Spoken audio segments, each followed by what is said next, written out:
Almost every year we go away with a walking group to various lovely places around Scotland. One of our favourite regular spots is on Dee side, where we stay on the Mar Lodge estate. We're due to go back later this month.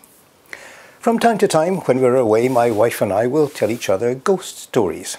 And that's how the ghost hunt of Inverey began. James Mackay loved his job. He lived for the great outdoors, exploring the hills and glens of Scotland either on foot or by bike.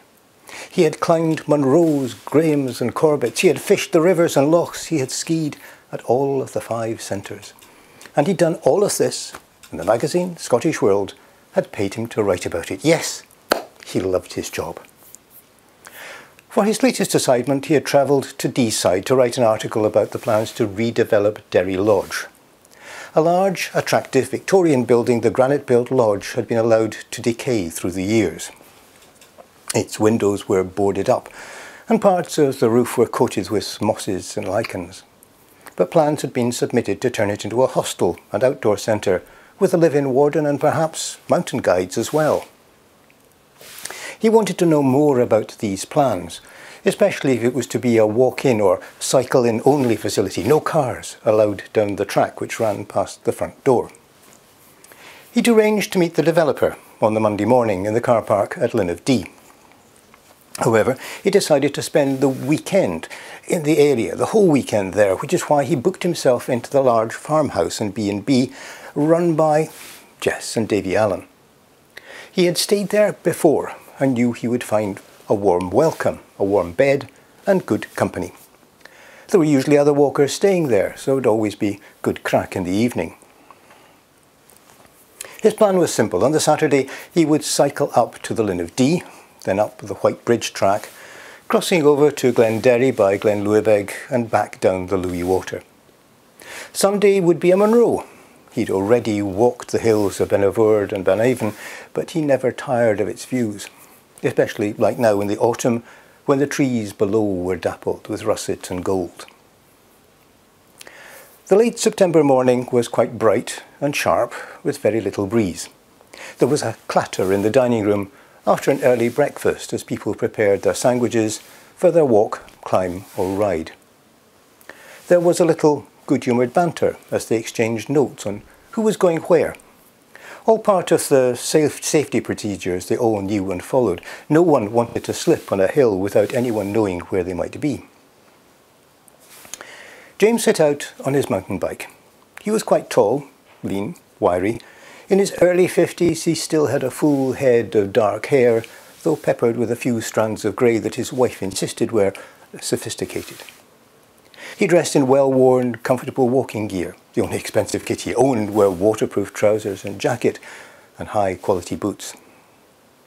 He spent a contented day sometimes cycling, occasionally pushing the bike through the glens. Hardly saw a soul. He stopped from time to time to watch a buzzard or golden eagle through his small but powerful monocular. He was sold as an aid for shooters, but he never saw the point of killing for pleasure. He paused for a late lunch by the bridge over the Derry Burn, sitting on a fallen tree.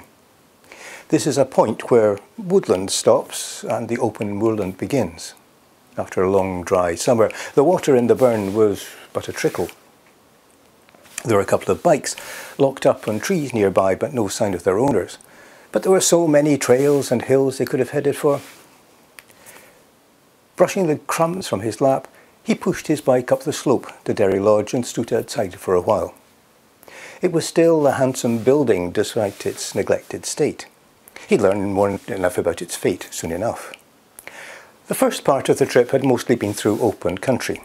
After the first kilometre or so, the trees had given way to the wide open vistas up Glen Dee. The trip back to the Lin of Dee is much more wooded and sheltered. He was grateful for that because a wind had blown up. Thankfully it was at his back, which meant the ride was actually quite easy. The road down the south side of the River Dee, beyond the Lin, is also quite gently downhill, for which he was also grateful. Now, shortly after the Muir of Inverey, it opens out with a broad green sward on the right and the forest on the left-hand side of the road continuing, though the trees are quite widely spaced. A surprising sound in the distance caught his ear. It was rather like an old hunting horn. He stopped and listened to hear it if it came again. And it did, closer this time. It came from the woodland on the hills to his right. The trees there were quite dense, so the sound of the horn was all the more puzzling. On the edge of the sward, just below the trees, there's a deer fence. So imagine his astonishment when a magnificent white stag burst into view. It didn't leap the fence, but kind of emerged from it. It came across towards him at full tilt, just avoiding James and his wide-open mouth and eyes. He was even more astonished when there emerged a pack of hounds, and not one but 3 riders, one of them blowing hard on the horn he'd heard. The leading one rode straight at him, as though he wasn't aware there was anyone or anything in his way. But suddenly, just as he was about to collide with James, the horse shied. He could see its flailing hooves in the air above him. The rider was thrown from his saddle, his head cracked against a stone.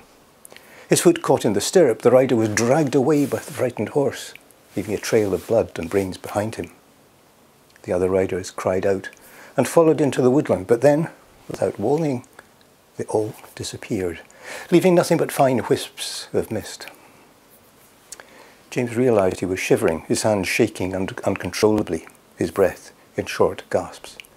He looked round to see if anyone else might have witnessed what he'd seen, but he was completely alone. It was perhaps about a quarter of an hour before he felt able to continue his journey, and he was mightily relieved when he arrived back at his lodgings. There were a couple of hill walkers unpacking their gear from their car when he rode into the courtyard. One looked at him and said, "Man, you look as though you've seen a ghost." "I might just have," replied James. When they got inside, he broke all his usual rules and poured himself a very stiff whisky from a flask. Some of the others gathered round. "So tell us what happened," they said. When he finished, one of the others had almost turned as pale as James himself. "I've heard this story," he said, "but thought it was a legend or a local myth. The story goes that a long, long time ago, the local lord of this area was out hunting with a group of companions. They were chasing a white stag, when suddenly the lord's horse was spooked by something. The story claims it was probably an adder, but he was thrown from his horse and died in just the way you described. But," he added, "there's a dark side to this, there's a dark side to this legend." The room went very quiet. "They say that anyone who sees the ghostly hunt of Inverey is destined to die within the year."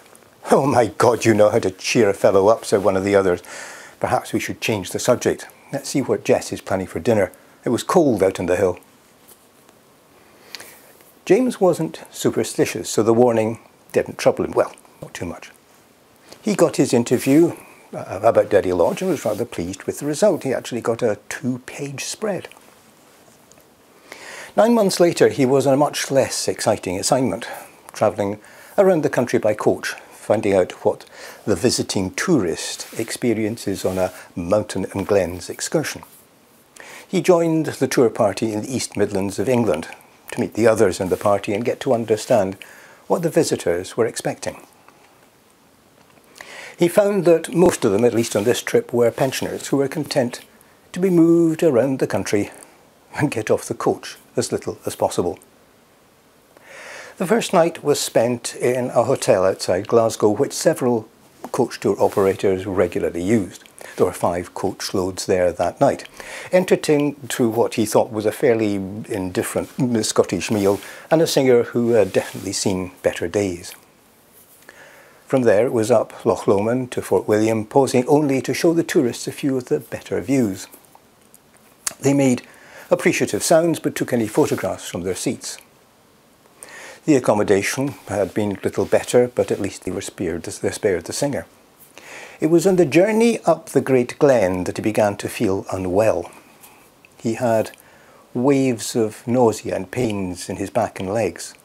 Always an active man, he put it down to the enforced immobility and some of the food he'd been forced to eat. He mentioned it to the tour guide when she was making one of her regular checks to make sure everything was fine with her charges. They were due to stop at Erchet Castle before too long, and she suggested that a little bit of fresh air would do the trick. But it didn't. He collapsed as he was getting off the coach. An ambulance took him up to Braemar Hospital in Inverness, where he found himself in intensive care for a couple of days. James was only partially aware of where he was and what was happening to him. His temperature had soared to dangerous levels, and he kept drifting in and out of consciousness.